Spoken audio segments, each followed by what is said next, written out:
పెద్దపల్లి జిల్లా రామగుండం ఎన్టీపీసీ ప్రజాభిప్రాయ సేకరణలో ఉద్రిక్తత చోటు చేసుకుంది. NTPC Telangana super thermal power project phase 2 ప్రజాభిప్రాయ సేకరణలో మాజీ ఎమ్మెల్యే కోరుకంటి చందర్ను పోలీసులు అడ్డుకున్నారు.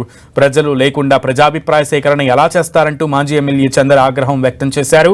ప్రజాభిప్రాయ సేకరణను అడ్డుకుంటామన్న పలువురు బీఆర్ఎస్ వామపక్ష నేతలు భూ నిర్వాసితులను ముందస్తుగా అదుపులోకి తీసుకున్నారు. ఇక పెద్దపల్లి జిల్లా రామగుండం ఎన్టీపీసీలో తెలంగాణ స్టేజ్ 2లో భాగంగా 2400 మెగావాట్ల పవర్ ప్రాజెక్ట్ స్థాపన కోసం ప్రజాభిప్రాయ సేకరణ నిర్వహిస్తున్నారు.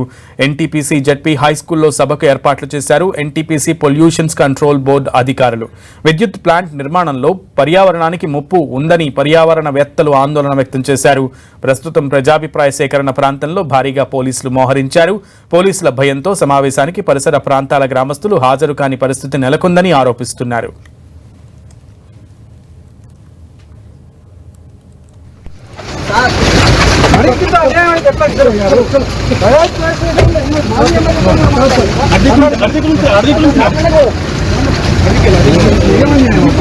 అన్న